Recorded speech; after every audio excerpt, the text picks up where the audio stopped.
So we are here live on the Popcast Network. This is our final Ring of Honor Popcast for the year, talking about the just completed Final Battle 2016 from the Hammerstein Ballroom in New York. Just what a tremendous night if you're a Ring of Honor fan. What a tremendous night if you're a wrestling fan. And it's the game now actually becomes WWE. You're next. Can you top this? Well, no, the answer is WWE no. Well, that's the correct answer, but still. I mean, stellar night for Ring of Honor tonight, without a doubt. This was just a top to bottom. There was nothing slow in the card, nothing that shouldn't have been there. Everything had a point, everything had a reason. And it ended exactly where a lot of people thought it would end several months ago, with Kyle O'Reilly becoming the Ring of Honor World Heavyweight Champion. Everything had a reason. Oh, no. Why don't you give me a reason? Oh, God. including the new champ, right, Ashley? You give me a reason. Yes, I gotta admit that when Kyle O'Reilly, this is getting way ahead of ourselves, and when I hear Kyle O'Reilly's theme, it's kind of like, I really dig this song, and I dig that it's stuck in my head constantly. Just like Liger, it's always there, waiting. Indeed. So we just finished the pay-per-view. I would be remiss if I didn't talk about there being a pre-show tonight.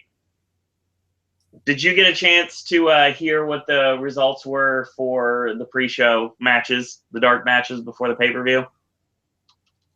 The only match I knew that happened was the Lucha Boys. How did that end? I don't know. That's all I know is that match was supposed to be happening. Oh yeah, I knew that too, actually. But I didn't exactly hear what the match was finish-wise, so I guess I just have to look around as we progress in the podcast to see if I can find the first match of the night. Well, while you do that, the important stuff to bring up is the opening promo. Oh yes. Before we get into that, I do have confirmation. It was Cheeseburger and Will Ferrara defeating the Tempura Boys of Sho and Yo.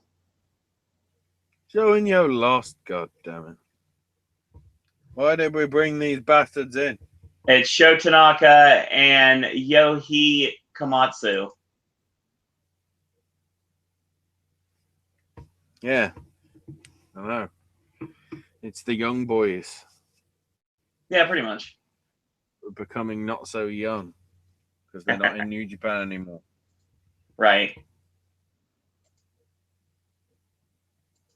Let's talk about this opening promo, shall we? Story time with Adam Cole with actual sort of like Monty Python and the Holy Grail style like graphics and annotations. It was awesome. It was just awesome. That's all you need to know. It was beautiful.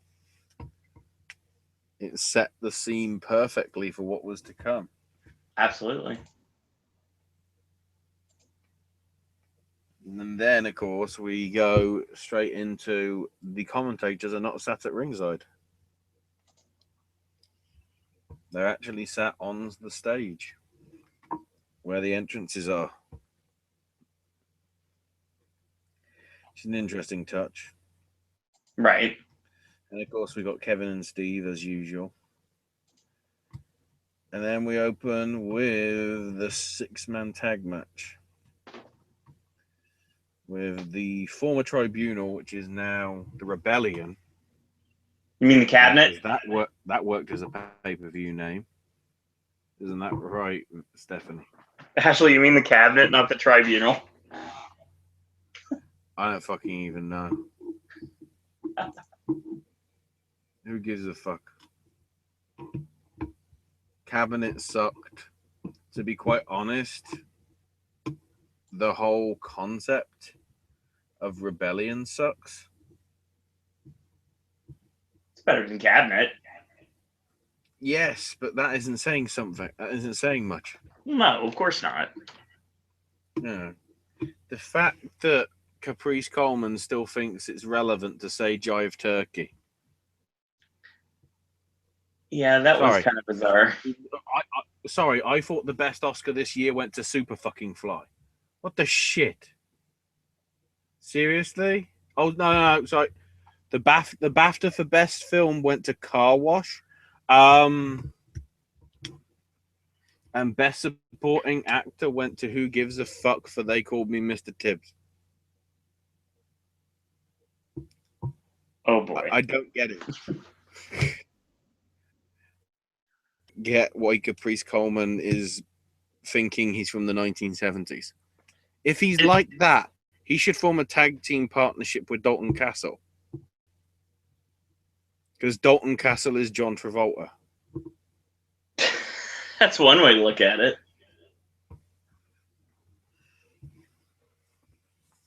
But, you know, it's... Didn't even mention who their opponents were yet. Well... And that was the other thing. Like, Donovan Dijak suddenly becoming one of the Motor City Machine Guns. Yeah, I don't get that, really. Also, he was sort of the one of these things is not like the other things. Because everybody else is lean and... Donovan Dijak is, I think, what... was a...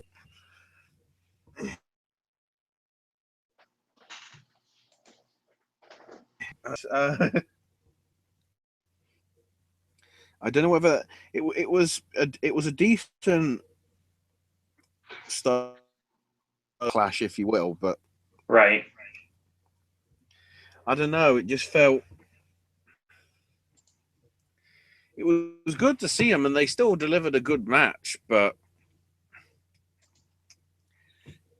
it just seems, after what we saw on the TV coverage, I'm more invested in the 8-man tag they're having on TV this week, which is airing tomorrow or Wednesday, depending wherever you are. Right. Than I was in this 6-man. It was just kind of thrown together, to be totally honest. Probably because it's Jonathan Gresham and Lio Rush. I'm biased. Fair point. But at the same time, this was the only match that felt like it sort of didn't have a purpose. I mean, the purpose of this match was to basically get the rebellion over. Because the other... Yeah, but the other non-title matches, you had like a legend like Liger in action. Right. Then you had, the debut of Cody. And then the other one was, if I can think off the top of my head, heel Colt Cabana returning. Yeah, that had the, because that starts the whole, especially with the new music, which we'll get to. Yes. This was the only one that felt like if this was a WWE show, this would be the pre-show match. Because it sort of feels just like there's no storyline behind it. It's just rebellion want to... But, if it just felt like the only reason they exist as a 3-man team is because of the 6-man or the trios titles, or whatever you call them. I buy that. And that isn't a good enough reason, I would say.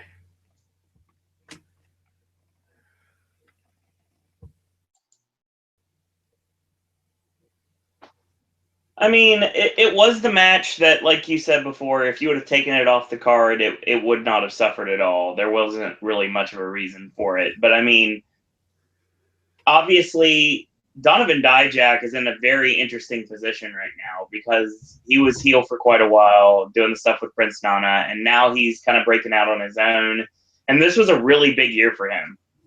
And have him teaming with the Motor City Machine Guns, it just kind of feels like, okay, why are we doing this? There's not much of a point to it. Let's just do this match. And that's pretty much it. I knew he wasn't going to eat the fall, regardless if they lost or not. But, I mean, it doesn't make much sense as a team. Yeah. One thing I will say for this match, like I said, it ends quickly right after. Everything goes crazy. People go wild. Kenny King tries to get a roll up with the ropes, only gets a 2 off of that. And then he hits his fireman's carry into a chin breaker. Caprice Coleman comes off the top with the sky splitter, and then Rhett Titus finishes off with the big dog splash on Chris Sabin, and they get the 3. So, yeah, I mean, it was okay for what it was. Not much you can say about it, honestly.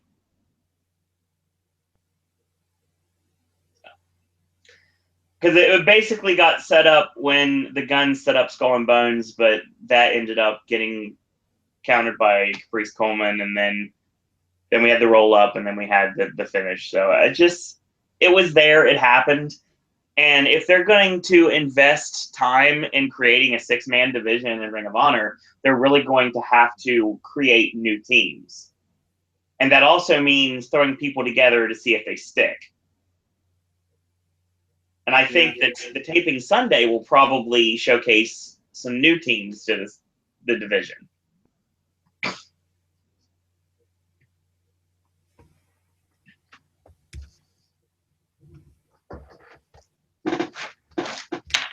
So then we get Kevin Kelly interviewing Silas Young. Yeah, that was the bit that we had from TV. Right. From last week. So Silas comes out with Beer City Bruiser, looking even more and more like the illegitimate child between Trevor Murdoch and King Kong Bundy. And then Liger shows up. Keep in mind, this past Wednesday, he turned 52. He's pretty much the same age as Sting. And I want to give it to I want to give it to Carino here for kind of pushing his wife under the bus a bit. He basically said that when Liger started in 1984, his wife wasn't even born yet. I don't know whether I can clarify that, whether that is true or not. This was solid. I enjoyed this. Bruiser got involved from time to time. Liger made him pay for it. It was funny because Bruiser was carrying a comically large can of beer, which literally said beer down the side. He gave it to Silas, and Silas did the beer mist. Money? Yeah, pretty much. In this case. So really good stuff in this match. And Liger ended up getting caught. He went for a superplex, and Liger reversed with a couple chops. Bruiser charges in. Liger nails him, which causes the Bruiser to spit out his beer, which is great. Liger comes off with the swan dive, and of course Silas gets the knees up, hits Misery, and wins the match. Very interesting. Not surprising, really. But it's very apropos that Silas Young is going to get a victory here, because I think 2017 is going to be a big year for him, Ashley. Hopefully. I'm not going to guarantee it because he'll probably get injured before then. That seems to be his only problem. He is somewhat injury prone. That's not very good. Also, a chance he may end up going somewhere else, but that's just speculation based on the fact that WWE is wanting to sign a ton of ROH talent to exclusive deals. No, come on. We know where all these Ring of Honor talent's going. I mean, why do you think Jeff hasn't given me my gold? He's got all my gold, and he's using it to buy up these people. Because all of a sudden, since Cody won the GFW belt, people care about that promotion again. Right. I'm not bitter, Jeff. Oh, no, not you, not at all.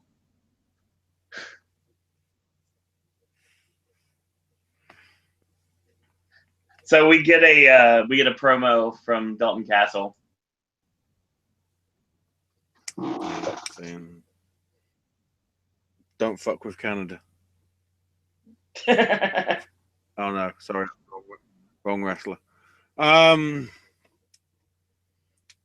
But we build into. Hang on, I can actually get it because lo and behold,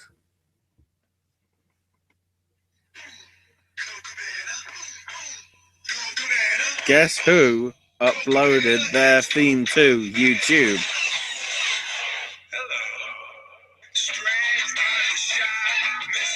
Yes. Heel Cabana. It's the 33 RPM version of Colt's theme.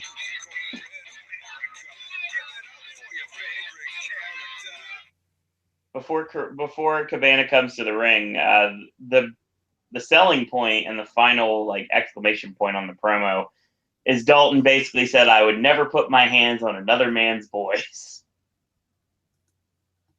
Has to be mentioned.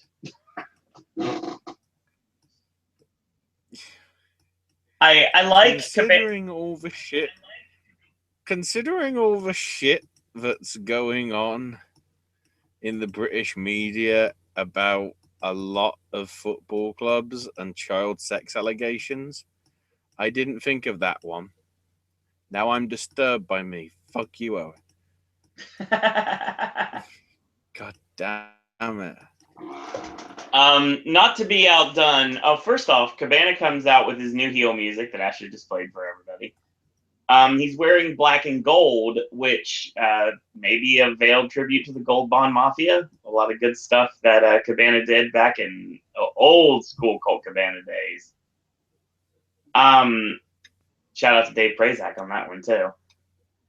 Dalton Castle, not to be outdone, literally comes out with his boys in a chariot. I thought Colt was doing a tribute to Sam Sparrow.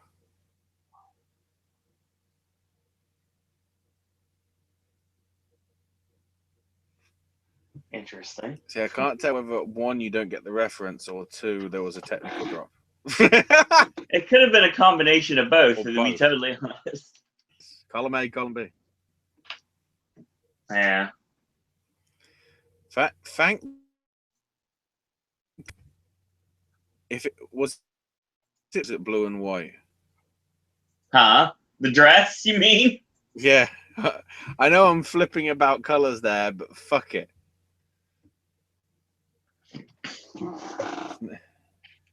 Kevin Kelly back that dress. I'm bringing back the old fucking memes. Good God. Kevin Kelly, of course, early on in the match says Cabana attacked Castle when he and his boys might have been locked in a closet. Wow. Oh, wow. I don't get it. Cabana threw the boys in the ring at one point just for a distraction. Just to allow for Pearl Harbor attack. Dalton ends up walking off the back of both of his boys and landing a missile drop kick off the middle rope. That worked really well. That was a good shine spot in the middle of the match. So we get to later on in the match, and Cabana goes for the flying a-hole in the corner, and it gets countered, and it counters back into the Billy Goat's curse. But apparently, because of the fact that life has changed, it is now called Cubs win. How appropriate. Well, are we talking about bear cubs? Oh, God. So, We're talking about the Cubs like the Scouts. Oh, jeez. Are we talking about Bullet Clubs that have dropped the letter L? No. We're talking about a joke that's gone too far at this point. So,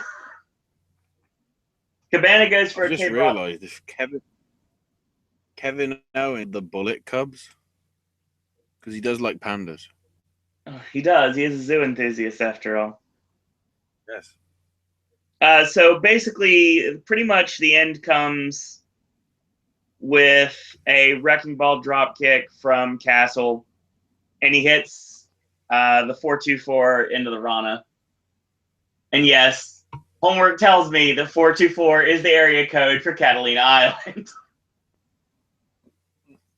Oh my word. Owen does his homework every single time.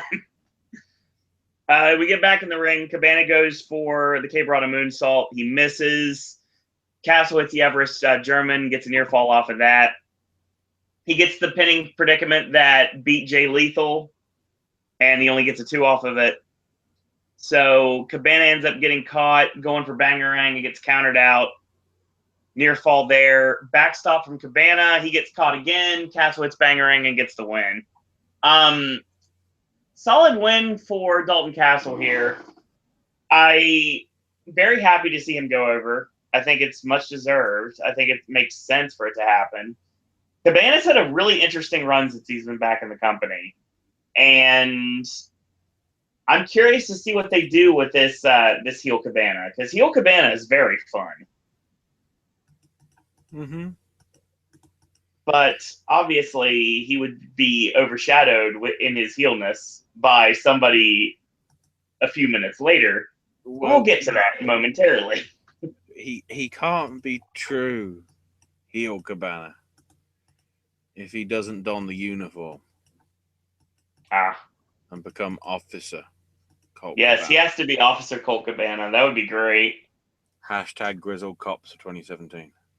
You know it. And if you want to hear what that reference is, you'll find out in 24 hours or less. Yeah, we'll see. Probably. When's that video going out? We should have discussed this before we do. Oh, God. The power of live broadcast, ladies and gentlemen, as always. Yeah.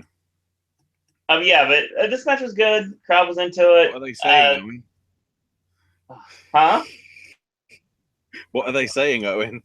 What are they saying, Owen? Exactly. Well, they were chanting Peacock City at one point. True.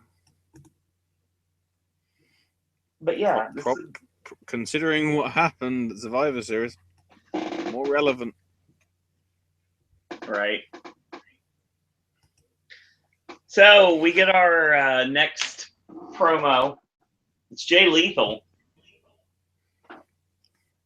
Yeah, urgently wanting Cody. Urgently. As if, he's going somewhere. I can't think where. Perhaps it starts and ends with the same letter.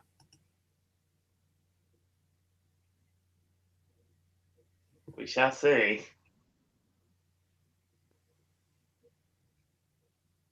The line basically ends with, he said, 2 great wrestlers are about to prove who the best in the world is. And basically, Lethal said he's going to win.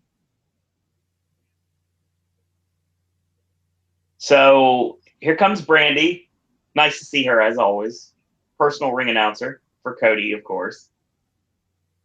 Having some mic trouble at the beginning, but luckily that got fixed rather quickly. She used the line, "He's the star that left them all in the dust." Rhodes, where we're going, we don't need Rhodes. And if you're not down with that, we've got 2 words for you. And everybody yells out, "Suck it," of course. And she says, "This is Cody." And then Cody comes out. If you're not down with that, you got 2 words for you. Fuck TNA. I knew that was coming. Not in this case, like I said before. Cody was very happy with TNA, and we were very happy to have him, and we'll be very happy to have him back in January. But considering what's to come, not just on.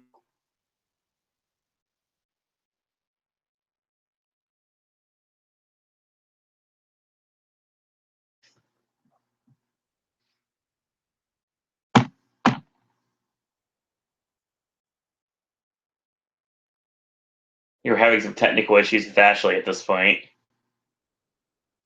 Yeah, I think we actually are having some technical issues with Ashley right now. It'll keep flowing here. So Cody comes out to the Kingdom theme by Downstate that he's using everywhere and has been using everywhere since he has had his independent run. Jay Lethal comes out. He's got a vest, and the vest says "My List" on the back of it. It's got check marks beside Kurt Angle, Ric Flair. Just says Del Rio, and then Jay Briscoe, and right next to it, there's a last box beside the name Cody Rhodes. Yes, it says Cody Rhodes, even though they're trying to keep the Rhodes out of it, obviously, because of they don't want to get any legalities involved. So before anything can happen, here comes Christopher Daniels and Frankie Kazarian to the ring. Kaz apologizes for the interruption. He's like, "There's no way, this is the biggest show of the year, we're not going to show up and be involved some way, somehow." But you know what? After Ladder Wars, it was kind of a good idea to get the night off. So they're going to take that off. Not a problem. And Daniels says they're not wrestling a Final Battle. Cody is. And, of course, puts over Lethal as probably the greatest world champion ROH has ever had. Daniels talks about growing up in Fayetteville, North Carolina, talking about Dusty being somebody that taught him what a professional wrestler could be and should be. Crowd chanted for Dusty, deservingly. He basically said that he is given everything to pro wrestling and in the Ring of Honor ring.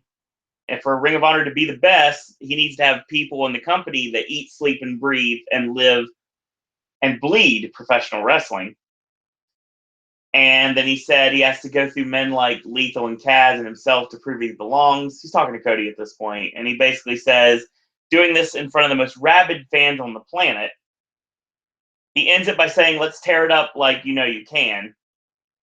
So we get this match. Cody facing off against Jay Lethal. I like this match a lot, actually. It's really interesting. Crowd was half and half on both men. Worked really well. Cody early on hits the drop down uppercut, goes for the beautiful disaster. Lethal ducks out of it. And then later on, at one point, Cody ends up going over the top. He goes to skin the cat, gets caught with a drop kick. So Lethal hits 2 tope suicidas into the barricade. Probably the most protected topes I think I've ever seen. No, that's how it worked. It looked nice, and it rammed Cody into the barricade a couple of times. He goes for the third one. Cody gets in the ring, stops him, cuts him off, and nails Lethal with a flying forearm over the top. So Cody throws him back in the ring for a near fall. And it's funny because Kevin Kelly brings up the fact of the ring being a different size that Cody's used to. The fact that it is 2 feet less in Ring of Honor than it is, obviously, in WWE. And Daniels was talking about the ropes being made of cable and not actual rope itself. And Cody ends up hitting the beautiful disaster, but doesn't really go anywhere. They trade chops, they hit uppercuts. Lethal hits the lethal combination, near fall off of that. So at this point, really interesting things that go down here. So they're fighting back and forth, and it goes back and forth for quite a while. Lethal puts him in the torture rack, and he does an inverted Finley roll, and this locks in a crossface. Cody breaks the hold, goes for an Indian deathlock.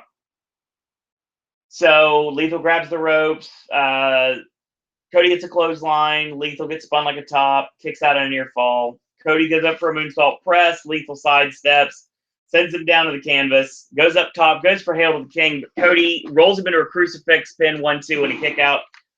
So Lethal with a side kick. Cody shoves Lethal towards Paul Turner, Todd Sinclair, long day. So yeah, so Sinclair is kind of shaken up a little bit because he just got hit by Lethal inadvertently. So they knock heads, and while this is happening, Cody kicks Lethal in the groin, smiles evilly, and hits the crossroads and gets the win. I love this very much. I very much enjoyed every second of this. The fun part begins after this because Cody's mocking the fans and he's making really lewd gestures at them, and it's great because he's mocking the Code of Honor, and then he flips off Jay Lethal, and here comes Daniels and Kazarian because they've had enough because they're going to defend the honor of Ring of Honor, pun not intended. And then Cody runs out of the way. Out of the ringside area, Cody has lost his mind. He flips a table, and also he has a beer from a fan in the crowd, takes it, throws it at Todd Sinclair, and he bombs out. Now, the fun thing after this was they're about to put over the 6-man tag team title match, which is coming up next. But Steve Corino, of course, is on commentary with Kevin Kelly. This is probably going to be his last, it's definitely his last pay-per-view, because signing that deal to work at the Performance Center for WWE in Orlando. Cody comes over and shoves Corino down. The best part about this is Corey Silkin comes in to the Kerry Silkin. I don't know why I said Corey Silkin. It's been a long day. Kerry comes over with the Addiction and Corino, and then Corino's bad, and of course Cody bombs out. I think this is brilliant. This is brilliant in a lot of different ways. There's so many different directions you can go with this. Like, for example, the best comparison I can think of right now, there's two things. We're in Philadelphia, South Philadelphia, Pennsylvania, the former ECW arena. How appropriate for the TV taping. The TV taping that's going to be Sunday night. Well, the interesting thing about that is we have put the seeds in motion. The plan is rolling for Cody to go after Corino. Now, I'm guessing if you're listening to this, you might know a tad bit about professional wrestling. And once again, I think you would probably know that in Philadelphia, Pennsylvania, something happened in the early 2000s, and that was right before ECW officially closed its doors. And that was the fact that Dusty Rhodes worked a very violent program with Steve Corino. They bled buckets. There were a lot of matches. Corino ended up losing the final battle. But what if all along this weird program Kevin Sullivan was putting together, the stuff with BJ Whitmer and Punishment Martinez, what if this is leading to the person that was in charge of all of this to finally rid Ring of Honor of Steve Corino to be Cody Rhodes? Because he would be 100% finishing the job that his dad started back in ECW. I think it's a brilliant way to look at things. I really think it's something that could legitimately happen. And with basically Corino having one foot out the door at this point, with most people knowing that for all intents and purposes, he's already committed to going to WWE after the first of the year, why not? Why not get even more heat on Cody after he just turned and have him be the one that runs Steve Corino out of Ring of Honor once and for all? thus completely completing the Rhodes Carino feud from 2000 in ECW. The only way I can see this going another way is obviously if Colby got involved, but I think he has Japanese commitment, so he's not able to be there. But if they could do that, I think that would be a good thing to do. Like, for example, like have Cody just attack Colby and just beat him down and said, this isn't business, this is personal, and I'm going to take everything from you. You try to take everything from my dad, I'm going to personally take everything from you, including your last breath. And then we get Steve Corino taken out of the company by Cody, and it's just like I said, it's the perfect exclamation point to the ECW feud at the ECW arena, mind you, and I think it just pretty much writes itself. So basically at this point, Cody is he's mocking the whole Code of Honor. He's mocking Ring of Honor in general. And I like this. I like this a lot, especially because in pretty much all of his normal stuff he's done in the indies, Cody's been the babyface here. But I think that this new edge for Cody Rhodes is much needed, much appreciated, and it's going to help his career tenfold in Ring of Honor as it moves into 2017. I see Ashley's finally back.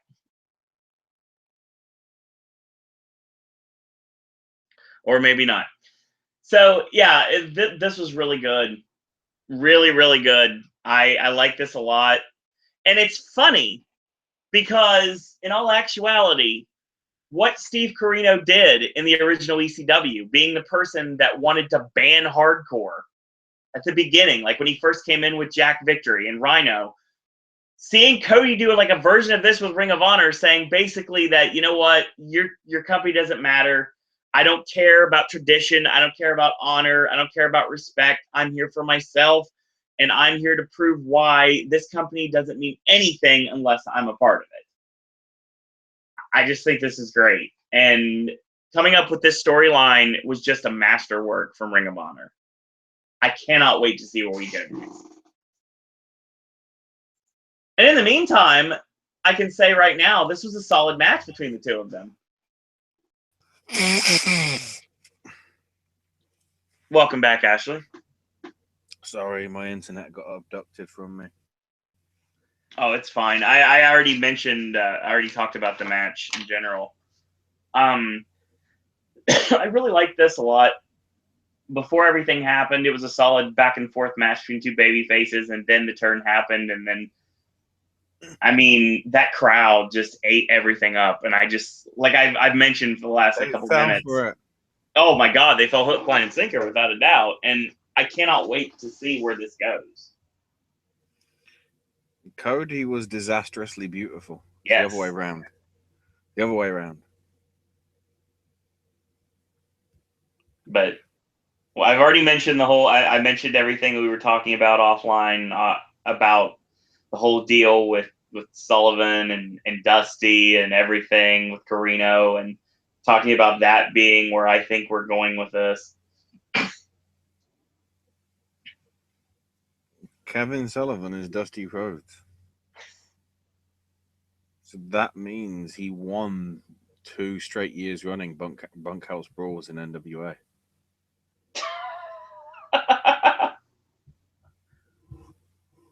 I also like how I see what I can see right now is what they could do. I don't think they will. What they could do is, for any of the new signees they bring in, get Cody to work a team with them, so we can end up doing like a blow off with like the Addiction and Jay Lethal's trying to save the honor Ring of Honor. Are you listening, Delirious? I hope so. I mean, the other idea we had was probably the one I don't like the most of, and that's the fact that if, and I'm not saying if it happened or not, but obviously you know, since you're listening to this, that you know that what did happen happened. If Adam Cole were to have lost the Ring of Honor World Heavyweight Championship, and if Adam Cole were to be leaving the company, then would he be excommunicated from the Bullet Club and he would be destroyed by everyone, including their new leader? And my original idea for that was Cody, and that would provide probably better matches than I'm talking about right now. But with the storyline with Carino, it just writes itself, and they planted the seeds in your mind that there was going to be something else. Plus, surely if Cole did get kicked out of the Bullet Club, wouldn't he be rendered obsolete? And we'll get to that later, actually. Is exactly my point. Should be great to see what happens on Sunday, that's for sure.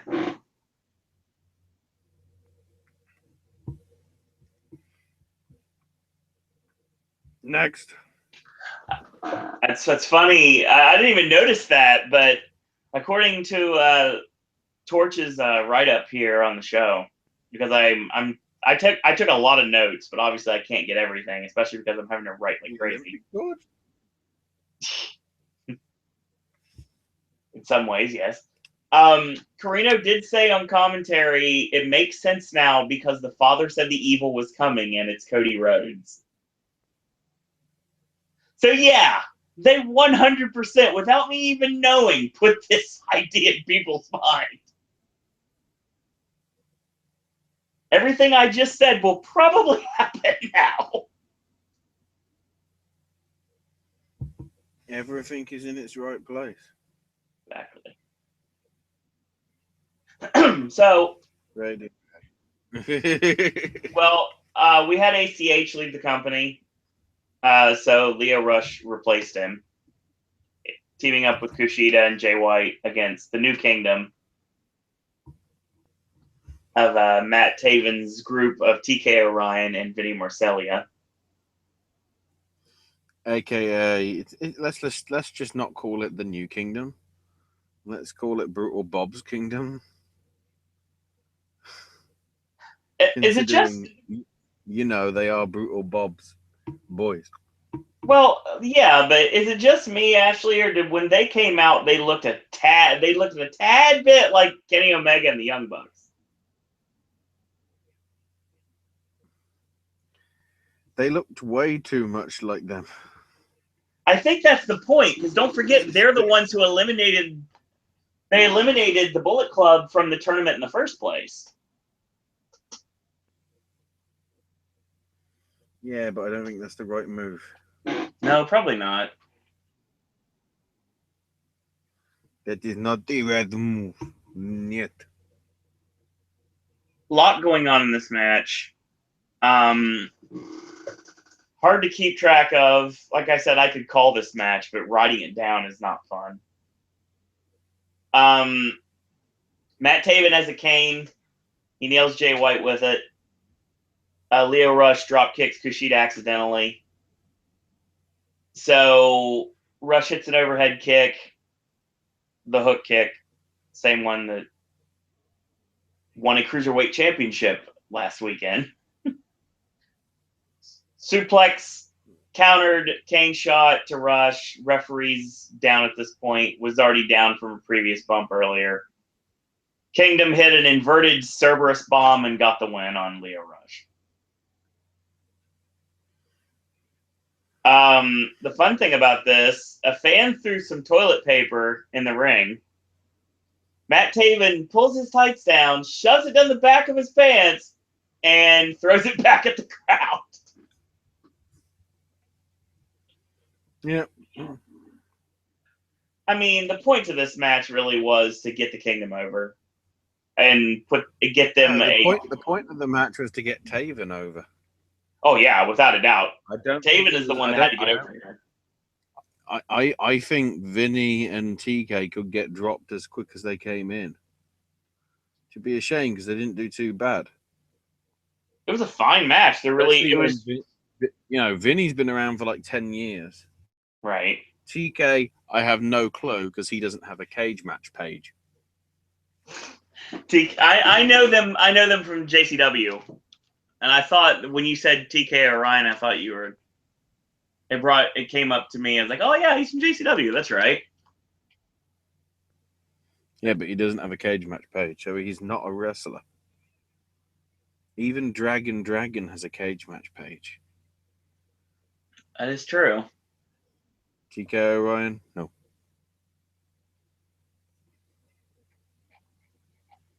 Yeah, but all three of them have been friends for a long time. They've worked in other indie promotions together. So it makes sense that that's the team that Taven brings together in order to recreate the Kingdom. It's Team Top Rope Promotion. That's exactly what it is.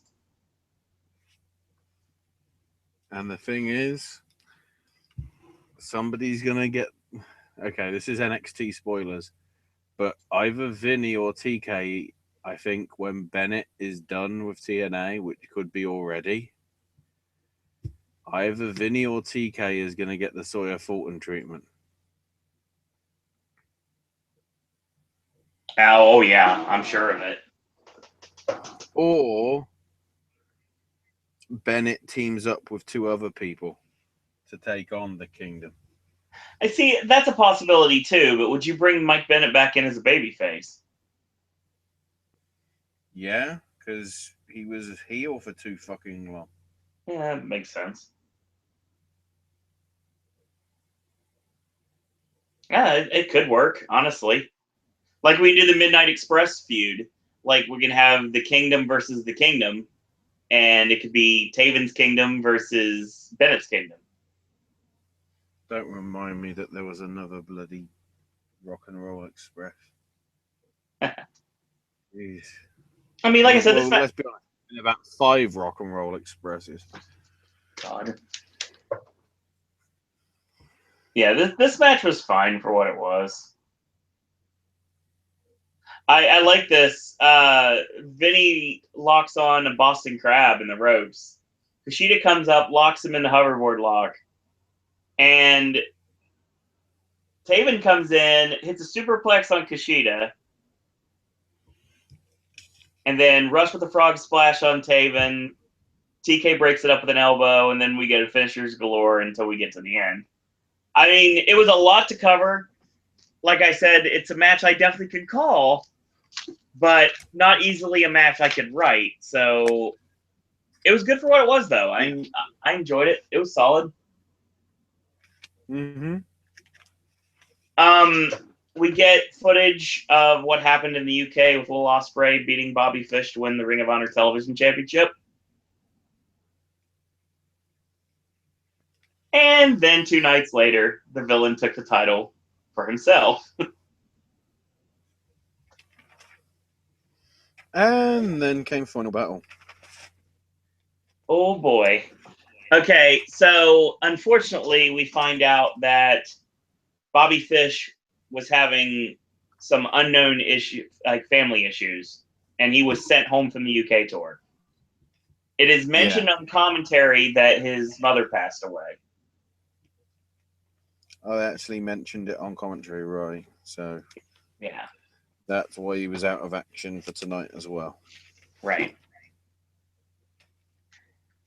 I mean, which puts a damper on the match, to say the least. But we wish Bobby Fish the very best and hope that everything looks brighter for him and his family in the very near future.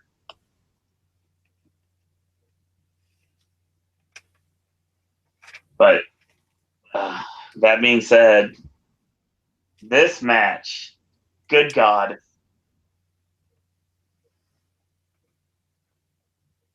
I think one of my favorite things was there was a series with all three, and it ended with a stare down. And Carino on commentary gets one of the lines of the night, says, you know, when it comes down to it, bitter old wrestlers just turned over in their graves. Well, let's be honest. He's still got 2 years left. Yes. And to add insult to injury, Ospreay ends up landing on his neck hard, and Carino goes, that's a prelude to neck surgery. It sort of is. So Ospreay hits Cheeky Nandos on Skrull. Dragon Lee catches him. Should we mention the tape? Oh yeah, go ahead. Because if you look at Ospreay's shoulder, he's got it taped up, you know. Right. Because he was in action Wednesday and probably did the TV tapings for WCPW yesterday as well. Which makes me wonder whether the tape being weirdly looking like a dagger, or perhaps, would you say, a sword? Sword, yeah. Was a bit of a little nod to Nosferatu back there in Essex. Very good possibility. Monster. So after Dragon Lee comes off the top with the Warrior's Way, gets caught with a super kick. Ospreay gets caught with a satellite. Lee turns it into an orange crush, gets a near fall off of that. Don't know why I didn't call it that, but that's what it was. There is a snap Rana. Ospreay flips out all the way over the top, does a complete 450 and lands on his feet. He no-sold it. Yeah, he did. He no-sold it like a son of a bitch. Oh, that's funny. When Carino doesn't call the Orange Crush, he goes, I'm going to ask all you on Twitter to name this move at hashtag ROH TV title, and I'll use it for future broadcasts. What one? I don't think anything happened yet. It was Orange Crush. It's exactly what it was. Kenta Kobashi is not happy. Oh, I'm trying to think. Oh, what's something that's stereotypically British but makes no sense? AKA like Cheeky Nando's. So Ospreay gets a super kick to the knee of Skrull and ends up hitting a shooting star press to the outside on Dragon Lee. So they're fighting up on the top rope. He goes for the cheeky again, and he gets countered. Brainbuster countered. He hits a cutter. Ospreay goes for the double moonsault. What if we called it the Essex? What if we called it the Essex back and sack? What? What? I don't have any words. I mean, the only way I would say away from that is because he already has an Essex name for the front flip DDT. Well, no, it's because there's a TV series called The Only Way Is Essex, and let's just say they're very obsessed about their looks. So some of them go for extreme waxing. Which is the back, sack, and crack. Actually, that makes more sense. The back, sack, and crack. Yes, we've got it. The back, sack, and crack. Hashtag whatever the fuck that hashtag was. The only issue with that was it wasn't Ospreay that was giving the move. It was Ospreay taking the move. I don't even care. But we progressed. Makes so much sense. Oh boy. I want to see the Japanese commentators in January for CMLL Fantastica Mania. All right. All that move back, smack, and crack. Like, oh my god. Because they probably will. They always do. Let's continue this match, shall we? Then again, they do call him Will Ospreay. Yeah. Or Ospreay. At least that's the way they spell it, for some reason. Anyway. Ospreay hits a standing shooting star press, goes for the Oz cutter, gets countered into the crossface chicken wing, but Dragon Lee breaks it up with a double stomp off the top. They get back to their vertical base. All three men are trading chops. Scroll goes to the eyes on both men, running European uppercut on Dragon Lee. It's a lariat. Ospreay lands on his feet, hits a handspring moonsault, heads up top, sky twister press, and he gets caught with a German for a near fall. So at this point, he snaps the fingers of Dragon Lee because that makes sense. And crowds chanting, calling him a sicko, basically, to say the least. The way he just did that clap with his hand, Yeah. to make it sound like the crack of the bone. Yes. I mean, the "you sick fuck" chants were warranted. Yes. But at the same time, that's why that move is so good. Oh, totally. If you get the right acoustics, which is normally in a Hammerstein ballroom, or let's just say in a fortnight, might be in a American Legion Hall in California somewhere. Most likely. That could be. I don't want to put it up as like best move or because it isn't really a finisher, but I still think it's one of the best moves. Just because if you've got the right building, which that's the thing with a lot of Marty Scurll matches, you've got a brilliant building. That's true. You know, when they do that, or if he did it in the E, it wouldn't really have the same effect. Oh, look, we're in a 30,000 thing arena. Oh my God, he broke his hand. Yeah, it doesn't have the same effect.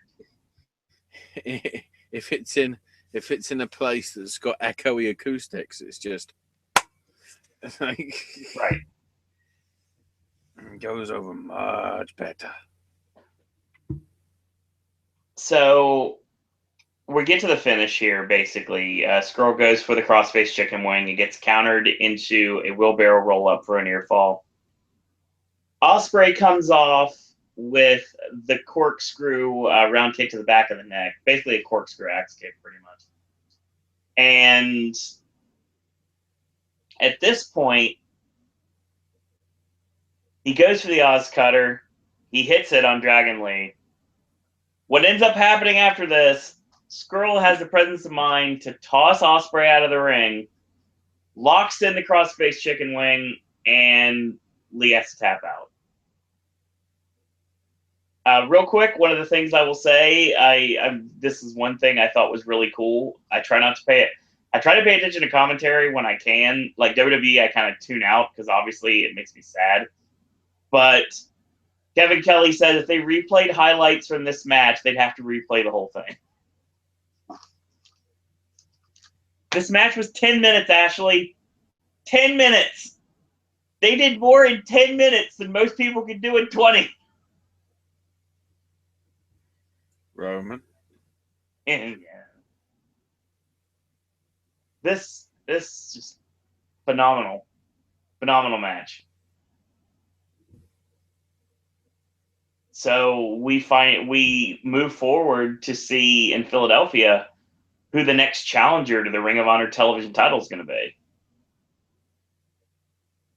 Because they really didn't set up a challenger tonight. Not quite yet. Mm-hmm. Not just yet, but no. We get TV taping, so I have a feeling that'll probably be something they'll go for. Keep in mind if Marty's got the belt. We've still got tomorrow. Well, sorry, Sunday's tapings, right? And then it could change hands again, although unlikely. Yeah, I think he'll keep it for a bit.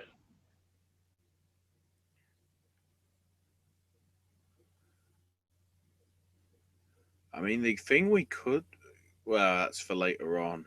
I'm trying to think I'm trying to think towards Wrestle Kingdom.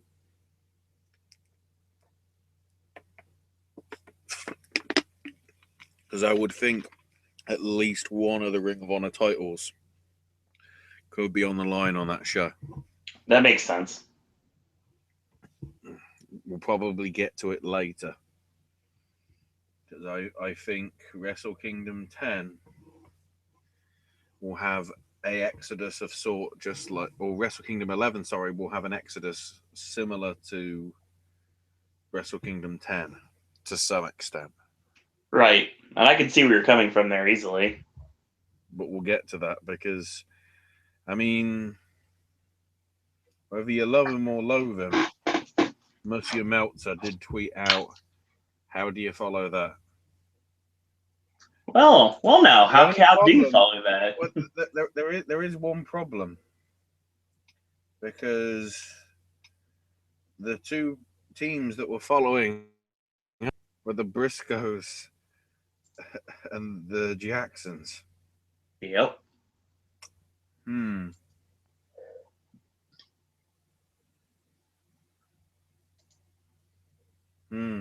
This match again. This is a series that will go on forever.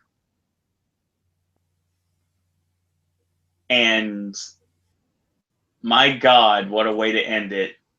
But we're getting way ahead of ourselves here because there's a match to talk about. And it was solid. If you've seen any Briscoes Young Bucks match, you probably know what to expect. I mean, how? We had a Meltzer driver turn into an RKO from out of nowhere. Yeah, we did. That alone is like, yes. And then we, you know, I know, again, we're skipping towards the end, but we had the wrestling equivalent of either Butch Cassidy and the Sundance Kid or the Wild Bunch. I mean, man. But we'll get to that because crazy shit aplenty happened. Yeah, just normal stuff in this match. A lot of crazy things went down. One of the things I enjoyed in this match was what was referred to as the Ode to KO, which were tandem apron bombs from the Bucks. Mark ends up hitting the Cactus Jack Hip Buster off the apron. I thought that worked really well. So they went back and forth for quite a while. I mean, this match was like nothing but back and forth, back and forth, back and forth, back and forth. The Briscoes hitting a double super kick at one point too. I thought that worked really well. Jay no-sold the stereo super kick, and of course he lariats the Bucks out of their boots, basically. I thought that worked really well. Buckle bomb high kick combination, hangs him out to dry Sabu style. He comes off with a swanton. Mark makes the save. They hit a super kick doomsday device off the ring apron. More bang for your buck. And Jay kicks out. Jay hits a rolling Spicoli driver. Goes for the doomsday device. And this gets stopped. They set up the Meltzer driver. And, of course, like you said, RKO out of nowhere. That was crazy. So Jay Driller is hit. Mark goes up top for the Froggy Bow. And Matt Jackson kicks out. So they're doing everything they can to put the other man away. They finally hit the real doomsday device on Matt Jackson. He kicks out. Mark officially tagged in. And then craziness started. So, hot tag, Matt comes in, they hit the Meltzer driver, Mark kicks out. And then craziness started. Crowd's into it. Oh, craziness started, and then you said craziness started again. And again, it seems. And again, and again, and again. And you're getting ahead of yourself. Sorry, you caused this. Okay. So, no, it wasn't me. So, he basically at this point, the Briscoes are on the knees. So, the Bucks hit stereo Avada Kedavras. And apparently, they have invoked the power of Slytherin because then became what I like to refer to as rapid fire super kick death. There's about 37, yes, in a row, super kicks. I mean, I'm going to recreate what Carino and Kevin Kelly did on commentary. Oh, this was great. Super kick, super kick, super kick, super kick, super kick, super kick, super kick, super kick, super kick, super kick, super kick, super kick, super kick, super kick, super kick, super kick, super kick. Well, pretty much. Like I'm getting ahead of myself. I'm obviously over embellishing, but not by much. So the three Avada Kedavras, the Briscoes no soul. They start manning up themselves. They basically said, "Bring it on." They flip them off. They spit at the Bucks. So then the Bucks, of course, went absolute psychopath on the super kicks. That's how it ends. This match, my God. And I'm telling you, if they wanted to kill the super kick as a finisher dead in Ring of Honor, the Briscoes would have kicked out of that. But they didn't. And it's well protected. And they got double pins on Mark and Jay and won the match. It was just all sorts of fun. And that's what a Ring of Honor tag team title match is supposed to be. With interesting finding out that the Bucks have been offered a new Ring of Honor contract. The question is, did they resign? I'm going to guess potentially. But then the craziest thing of the night happens. Not just Cody turning heel, but then the lights go out. For a minute, I thought a child was being abducted.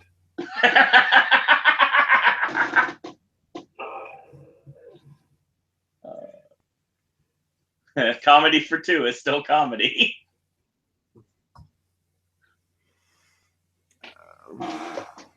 No, comedy for people that were also watching the show in a certain place in the world.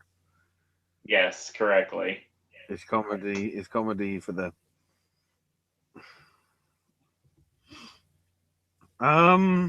So yeah. Everybody was like trying to get like camera flashes and whatever. So like, of course, the ring. Who's in the ring? Who's in the ring? And then the Tron lights up, and all people see is a white wall and a white streak in somebody's hair. And the crowd went insane. So much so that we couldn't hear the promo. Yeah, it was like echoing. Well, no, because they were doing the light. No, but I think for the 15 seconds at the start, sound guy didn't put the sound on the promo. Same problem that we had with Brandy earlier, too. Yeah.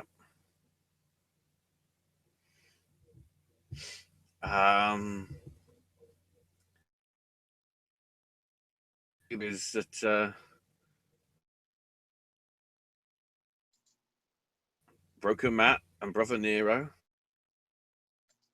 Ben's Ring of Honor, of the men who are too intimate with chickens. Yes.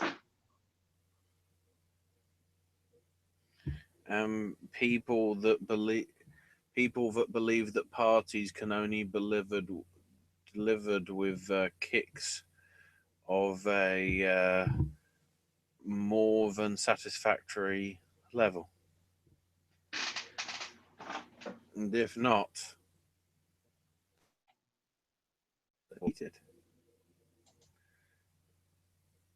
And in that one promo,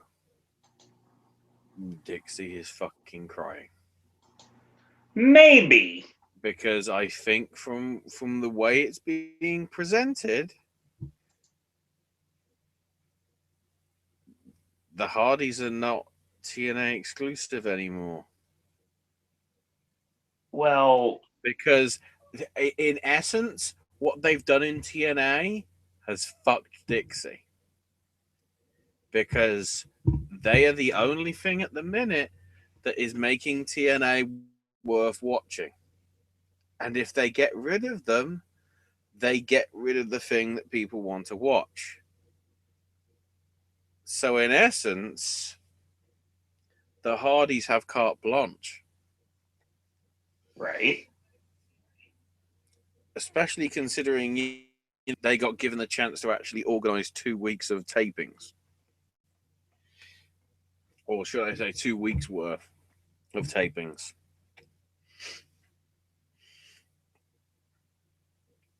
And that is why I think the deal that we have is an interesting one, because it also basically leaves it open in case TNA goes under.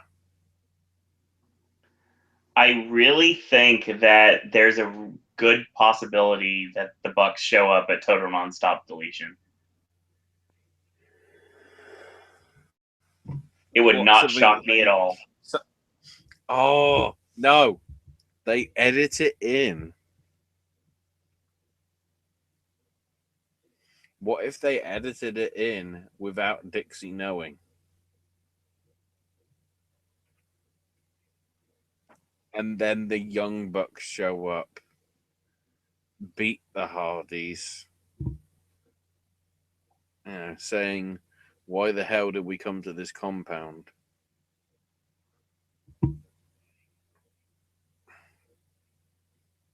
Let's go somewhere else and ride off into the sunset. And then turn around and just do the crotch chop. I could see the Bucks showing up at Total Nonstop Impact Deletion. ends this week. I honestly think that if they're going to let Matt and Jeff do whatever they want, and it makes sense for them to do that at this point, given the fact they're so over, I think getting the Jacksons involved and really doing something with this, have them show up at TNA, at Total Nonstop Deletion, beat the Hardys for the titles and say you want your crappy belts, why don't you come to a real place and try to win them back? And have the Young Bucks show up with the TNA tag team titles and do the same thing that Shane Douglas did to the Eastern Championship Wrestling title when he threw down the NWA Championship.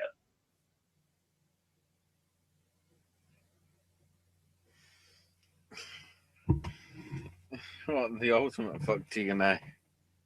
Pretty much. But it wouldn't matter because it'd all be storyline in this situation. It wouldn't be a shoot like it was with Douglas. No, it wouldn't. That'd be perfect. And then Dixie could do a promo saying, "They threw the belt down. I don't know why they did that. It's their title, darling." You just turned Dixie Carter into Peter Griffin, actually. I was just trying to be the bloody bloke from the NWA. Oh, poor guy.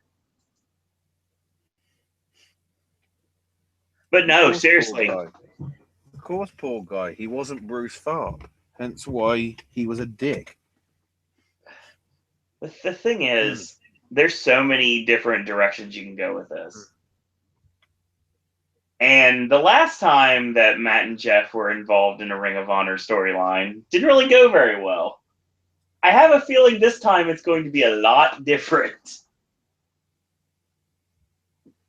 Yeah. Also, let's remember the last time the Young Bucks were involved with the Hardys. Holy shit. Well, this begs the question, will the Hardys show up in Philadelphia on Sunday? I mean, it's not that far from the Carolinas, is it? Oh, it really isn't.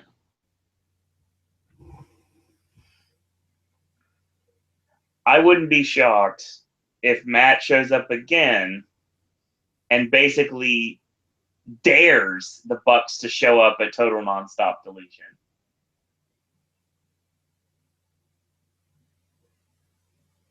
And I think if you want to do the Young Bucks and the Hardys, you do it at Supercard of Honor in Lakeland, Florida, WrestleMania weekend.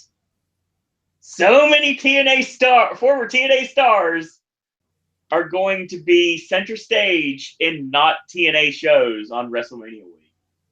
Mark my words.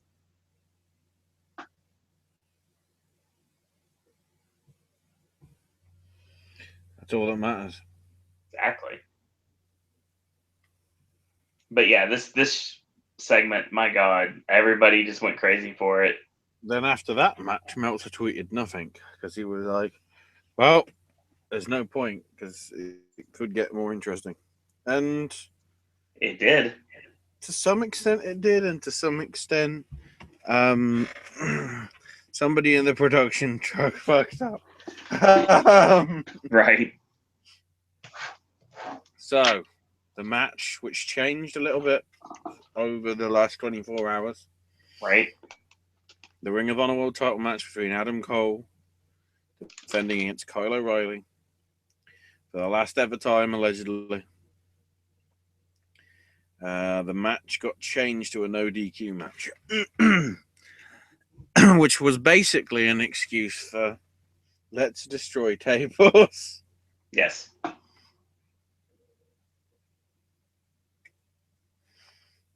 I mean, I don't want it to sound like that. That's sort of what it felt like, because 2 tables went. Oh, yeah.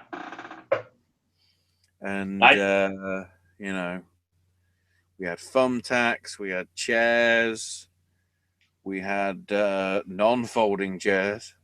2 vicious blade trash jobs. Cans. We had dodgy camera shots of acts that are going to get Kyle and Adam not signed by the WWE. Yeah, I mean, so Cole hits a belt shot off the ring apron, and the next thing you know, he's arguing with the referee. And when he's arguing with the referee, what ends up happening is the camera clearly shows Kyle O'Reilly head underneath the ring apron, and when he comes out, he, of course, is bleeding. I wish they would have covered that better if they were going to do that spot, honestly. I wonder how that happened. Yeah, that wasn't a good idea. You never know. Exactly. Garbage Can got introduced to the match. He basically put it over Kyle's head, hit a super kick. That could have been a good spot for the actual blade job if they really wanted to do it that way, not a belt shot off the ring apron. But okay. Yeah, Kyle, because from what I remember, his arms were inside the thing. Exactly. So O'Reilly with the slaps, knee strikes, kicks, he hits a leg sweep, sets the chair up, hits a diving forearm, works on the arm, and hits a backdrop suplex to the chair. Goes to the knee bar, but Cole goes to the open wound, and of course that doesn't happen. He goes to the cross arm breaker, but Cole smartly goes to the floor. He puts him on the chair you mentioned, the one that's not a folding chair. It's just a regular chair. But a chair normally you would see it like at a casino, like blackjack table, actually. Those kind of chairs. Or a school disco. Sure. It's a couple of round kicks. Nails him with a garbage can in the head, puts the can on his chest, and Kyle goes off the ring apron. It's a running drop kick. So he sets the table up in the ring, puts Cole on the table, goes up top, gets caught, superplexes blocked. Kyle escapes out, climbs up, hits a belly-to-back superplex through the table, drapes his arm across, but no, he kicks out right at 2. Low blow, and Kyle goes for the guillotine choke. They're on the ring apron, by the way. And while he's got the guillotine locked in, they both kind of fall off the apron through the table. The way it sort of looked was like, obviously the choke was in, so Yeah. Adam was losing consciousness. Yeah, of course. So he lost his balance, so then they fell through the table. And it Well made done. sense. Oh, I liked it a Yeah. lot, actually. Very well done. So when we come back from both men getting up, when Adam Cole gets up again, he is now the camera catches Kyle O'Reilly grabbing a chair. No, not a chair, but a chain. The chair was earlier on. So he Wasn't is the now. chain supposed to be tied up to the ropes? Because then when Yeah, it got pulled away, it fell off. he was going to try to hang him, my guess, honestly. But the chain kind of fell off the rope, so they decided they want to do different. Cole is now busted open as well. So Adam Cole with a low blow hits the last shot. Kyle O'Reilly kicks out. He goes under the That's ring. ironic. I just realised that what we said just there was ironic about, the chain gave way. As if it was divine intervention. Possibly. Meanwhile, in the opening promo, Adam Cole says he's a god. Yeah. The chain knew. The chain knew. So thankfully that didn't happen, but Adam Cole had another idea in mind. He goes under the ring, he grabs a white bag, he puts it in the ring, and yes, sure enough, it's thumbtacks. So O'Reilly gets the guillotine choke, turns it into a triangle. Cole picks him up and drops him on the tacks. Kudos to the announcers for selling it like he nailed all the tacks, but in actuality, the camera revealed these cameramen probably are going to get fired tonight, straight up. Because the cameraman revealed that there were like barely any tacks sticking to the back, unfortunately. But thumbtacks hurt, regardless if you land on them or not. Like if you touch a thumbtack, it's going to hurt. It went wrong because they didn't stick the Velcro on the tacks. That's one way to look at it. So we get to the end here. Adam Cole goes for the super kick. O'Reilly turns it into a brain buster on the tacks, and then he locks in the Armageddon. And he's trying to lock it in. He's trying to lock it in properly. And then they're both laying on the tacks. And he gets the cross arm breaker completely locked on, cinched in while they're both laying in thumbtacks. And Adam Cole taps out. I will say right now, Ashley, I don't know if you got this or not. The crowd weren't as into Kyle's win as they probably should have been. When the tap happened, they really did mark out. I think the problem, the crowd got hit with the fatigue of Oh God, yes, that triple main event.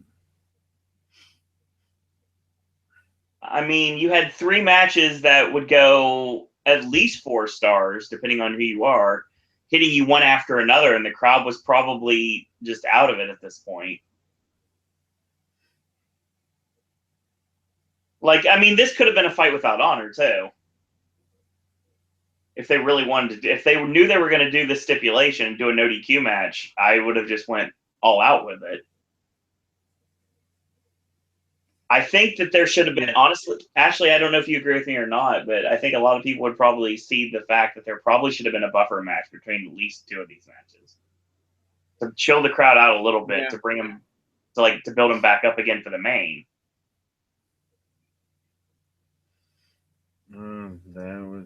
There was okay. There we found a purpose for the bloody rebellion. There you go. Exactly. They had a purpose. It just wasn't used. Right. Exactly. Which is a big shame, to be honest, because if like the placement of the show, like you've got 8 matches on the card, because we're not talking about the pre-show, and you kick it off with all 4 of your matches that don't have titles involved in them at all right away, and then do 4 straight title matches. You burn the crowd out, and I mean, you obviously they bought on the near falls, they bought on the false finishes. I get that, but they did not react the way they could have if you brought him down a little bit and then picked him back up. Like, let's say we kicked off the show with a 6-man tag team tournament final. Okay, we kick it off with that, and then we bring them back down a little bit with maybe the Silas Young Jushin Thunder Liger match, which ended up being second anyway. So I mean, it made sense to be second. Then you pick them back up with Cody and Lethal. So you ticked them off at this point, but then you bring them back into it with probably Dalton Castle and Colt Cabana. So we flip that. You flip that around a bit, and then you go forward with the 3-way, which really like hyped the crowd, and then you do the Rebellion 6-man after that. The only problem with it is it still means that you have the tag title match and the world title match are still back to back, and that's a problem. Mm-hmm. Like there's ways to do it, honestly. Like you could have put the pre-show match on the card, and you could have used it as a buffer zone between the tag title match and the television title match if you really wanted to. But I mean, they really had no choice. They were kind of boxed into a position they couldn't get out of. But the most important thing to acknowledge is Ring of Honor did what they should have done at least 2 years ago. Right. There is a reason Kyle O'Reilly won the PWG title. Right. It was to tell Ring of Honor, seriously, put the belt on him. They never listened. But apparently now they have. Which I think makes him another member of the Triple Crown. Yeah. Yes, it does. Newest member probably after Lethal. Yeah.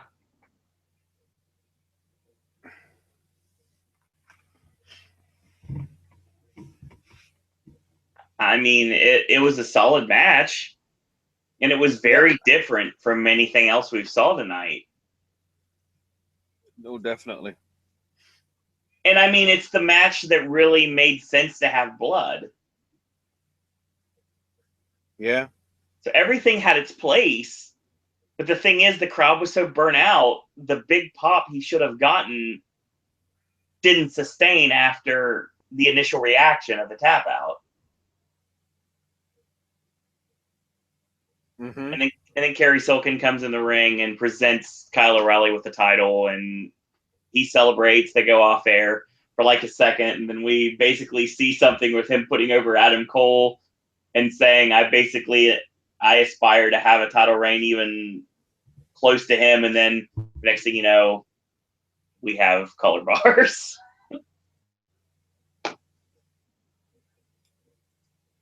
Don't think we're supposed to see that, Ashley. I think, the feed got cut off, and then it was up. It actually got cut off. I mean, the best comparison I can give of a personal account would be at Bound for Glory this year, where after the show was over, EC3 came out and cut a promo on the locker room and basically putting everybody over and putting over the crowd and the fans and everything. And that would be like if all of a sudden Bound for Glory just ended, and next thing you know, we see EC3 in the ring out of nowhere, and he is talking about putting over the company. It's pretty much the same kind of storyline. It's why you could never turn off a Shikara pay-per-view until it was over. That makes sense. And again, they don't have any season finale pay-per-views anymore. So. Right. And again, it wouldn't stop. I wouldn't be surprised if there was something at the end of this weekend's festivities and events when it gets released on VOD by the end of the next weekend. Makes sense. But yeah, from top to bottom, a really enjoyable show. Oh, absolutely. I loved every second of this show. And we know it ain't gonna happen on Sunday. Oh, no, not even close. I mean, I can honestly say I didn't hate this. Yeah, exactly.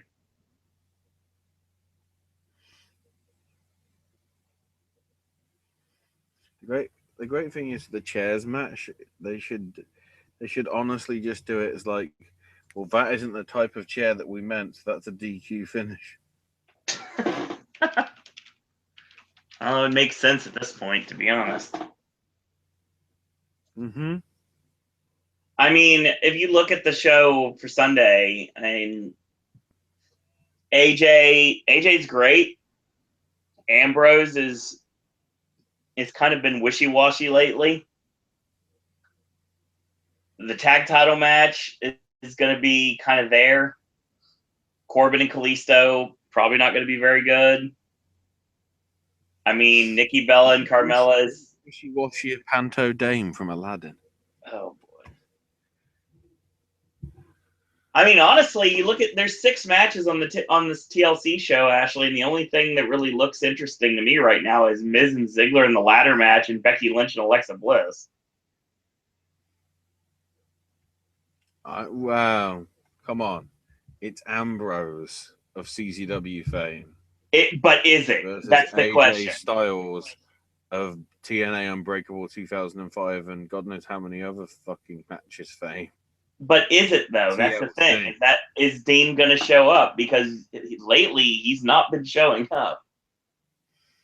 It's TLC. Yeah, that's one thing I'm hoping for. One night of the year. Keep in mind what's happening next. Is it next week? I haven't got my list. I don't know if it's next week or in a fortnight, but Cage of Death's coming up. You are correct. Which Moxley did appear in back in the back at least possibly a decade ago, if not less. Right. I mean, close to TLC last year. Was it the feud with Wyatt at the time? Yeah, I mean, I hope. Remember. I really hope they deliver. I don't have any. I mean, I hope it works out for them. I really do. But at this point, yeah, follow this WWE because this was a solid show. Mm-hmm. This has been the most fun I've had watching any product not NXT related in a long time.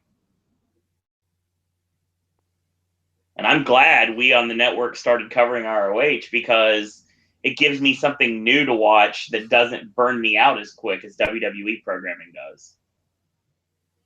Oh, well, no wonder we don't remember last year.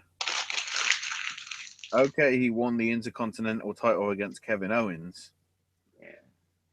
But they decided to have the Dean Ambrose of CZW versus Kevin Owens of every other promotion in the Sun in a regular match. Yep. Hang on. Now let's go to. I'm going back in time because I'm intrigued. Oh yeah, sorry, I forgot. 2014 was tables, ladders, chairs, and stairs. We don't want to talk about that. Yeah, 2 years ago, the main event of TLC, which of course was a non-title match, because of course it was.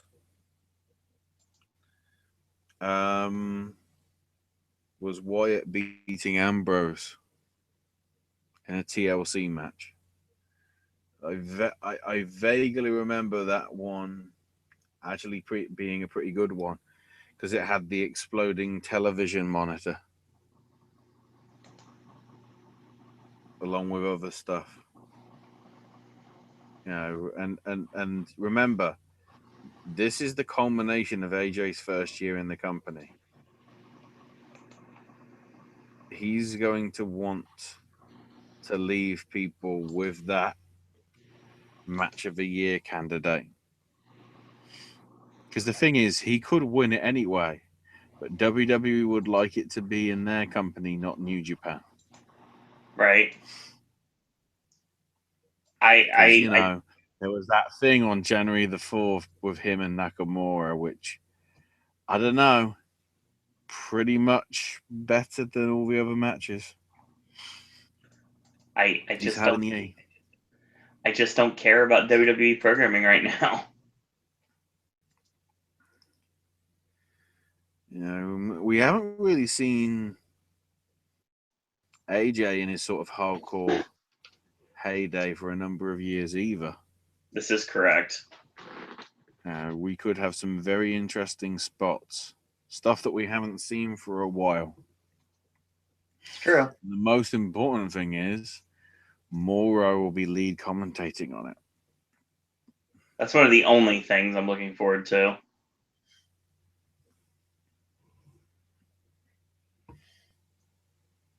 I mean, we'll see what happens, but I mean, this show, I don't think anything on, overall, I don't really think there's many things on TLC that has any chance to even come close to what we saw tonight.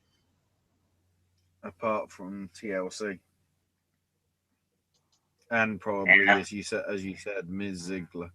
Basically, Miz and Ziggler the table go all match, out. the ladder match, or the TLC match. Exactly. The match for just to see sod it. I mean, I've lost all credibility for Nikki because apparently some Disney kid is going to be on SmackDown on Tuesday or something. Some Disney kid called Princess or something. It's like, no, I don't give a shit. And if the kid's listening, I hope she knows what the word shit means. If she doesn't, go on Urban Dictionary and type in blue waffle. Trust me, she should. You shouldn't, though. Not touching that one at all. Yeah. Good. Yeah, I think on that note, weirdly enough, I think that's our show. Mm-hmm. So we move on till Final Battles Aftermath this Sunday night, Philadelphia, Pennsylvania, the Decade of Excellence tournament. We talked about this somewhere else in Pennsylvania. Yeah. We talked about this show and the ramifications of what we think could possibly happen. What I've been wanting to happen for years is finally most likely going to happen. It makes me very happy. The tournament is BJ Whitmer versus Jay Briscoe, Jushin Liger versus Jay Lethal, Alex Shelley versus Colt Cabana, and Christopher Daniels versus Mark Briscoe.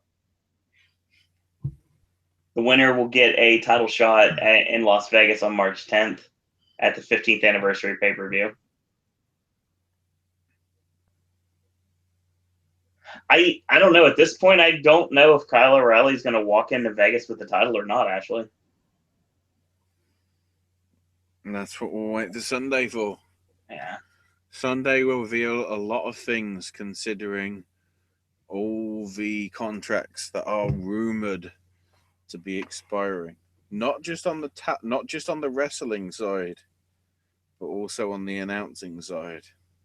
Plus, we get a no DQ match between Taylor Hendricks and Mandy Leone. Yeah. I would get excited for that, but they apparently they don't hire Veda Scott anymore. Yeah, Veda Scott asked for her release and she was given it, so we'll see where she goes from here. Probably more places. Exactly. Just as long as it's not TNA. Already been there once. Who knows? Because look what it did to Cherry Bomb's credibility.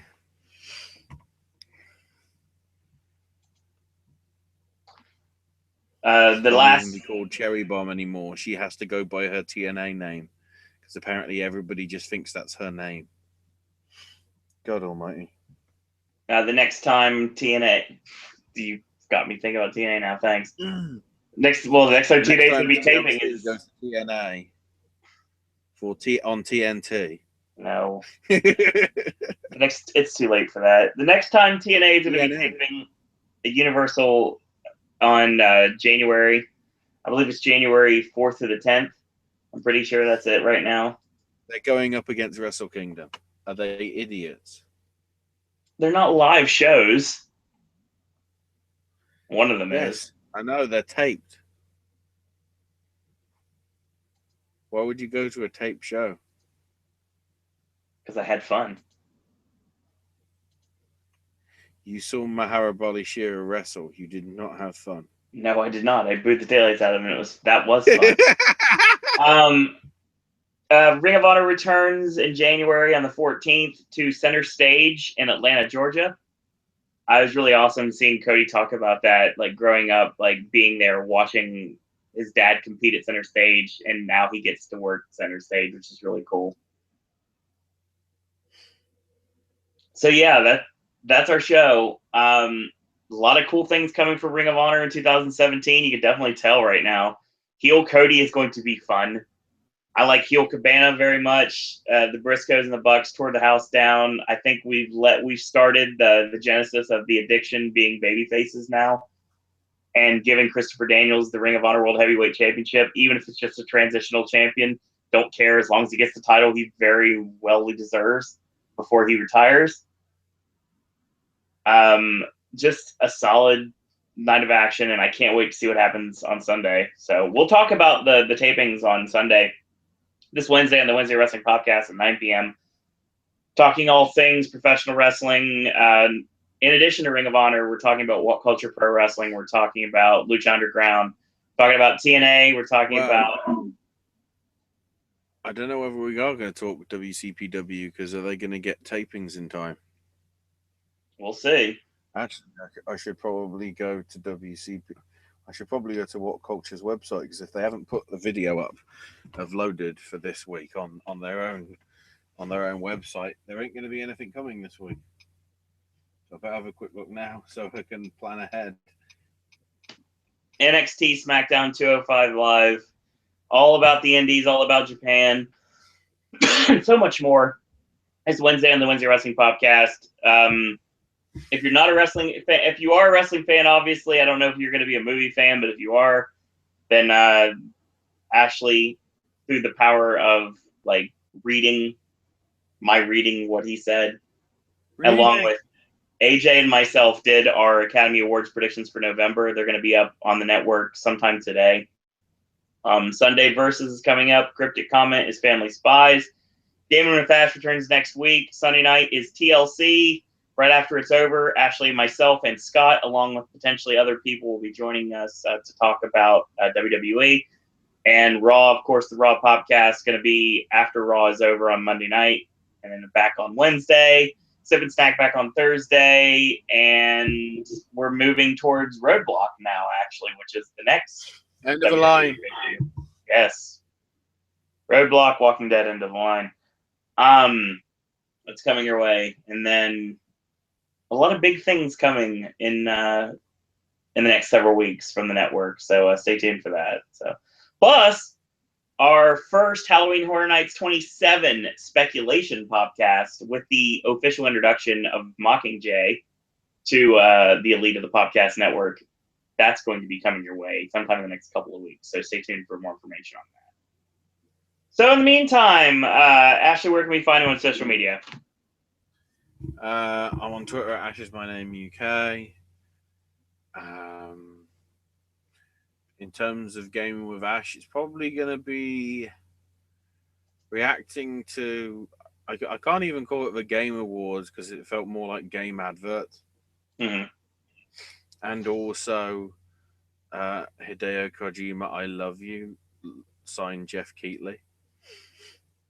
Okay. But then, of course, the thing I'm looking forward to most, because they're not saying it's, because they're not saying very much, but Sony have got their press conference style event happening tomorrow, or today, I guess, depending where you are. Saturday afternoon, I think, at like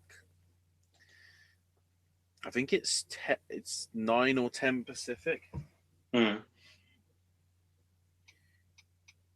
I should probably check it out quickly just to get everybody the right date in case they are listening and interested. Yeah, 10 a.m. Pacific, so that would be 1 Eastern, so that's 6 UK time. And all that stuff. All right. Follow me on Twitter at Suro and Disney. Follow the network on Twitter at Popcast Network. Check out our Facebook fan page, Popcast Network. And check out our Zazzle store for merchandise, Popcast Network. There'll be new stuff coming after the first of the year, and a new Elite shirt for you Horror Nights fans. That's going to be coming up sometime in the first of the year. A lot of big things coming up on the merchandise store, but I can't really talk about them right now. We're going to get to that. Plus, Popcast Network has a Patreon, so if you are really liking what you're hearing, you can help contribute to the network. Like, literally contribute to the network.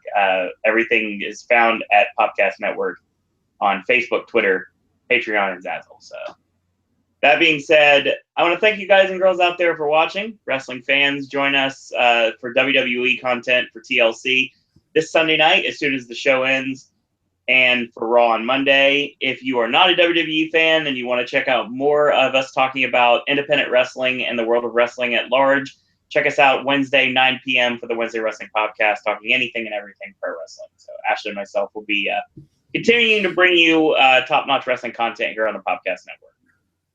So in the meantime, I want to thank you guys and girls out there for watching. If you haven't yet, go watch Final Battle again and relive all the awesomeness that went down.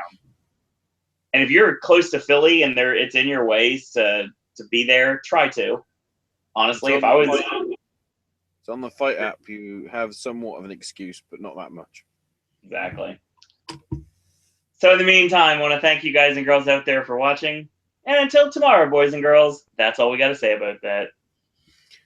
You think Nate watches us?